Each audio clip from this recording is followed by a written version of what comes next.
Fyrretræer omkring Vestbjerg Skole. I denne præsentation vil I lære om harpiks. I skal nu til at se på et af de fyrretræer, der står ved nedgangen til sportspladsen. Navnet fyr hænger sikkert sammen med ordet ild. Det kan skyldes, at fyrretræets harpiks brænder meget let. Harpiks dannes i træet tæt under overfladen. Det er et sejt flydende stof, der beskytter planten mod skadedyr og svampe. Et såret fyrretræ vil bløde harpiks, der bliver tykt og klæbrigt, når det kommer i forbindelse med luftens ilt. Harpiksen beskytter på denne måde det åbne sår, der opstår, når der for eksempel saves en gren af træet.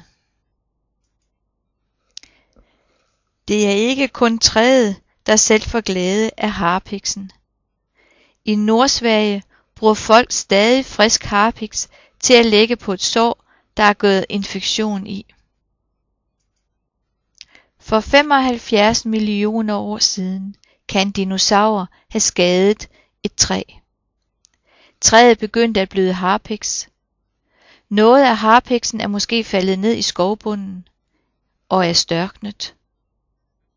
Senere er havet rykket ind og oversvømmet den gamle skovbund, og harpiksen kom under tryk fra vandmasserne.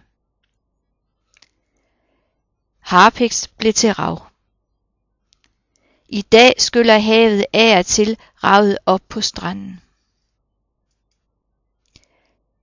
Dette rav har altså engang for mange millioner år siden været harpiks.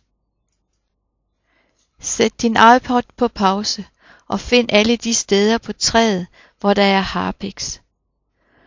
Hvorfor er træet begyndt at bløde harpiks netop på disse steder? Prøv at mærke på det, og prøv også at lugte til det.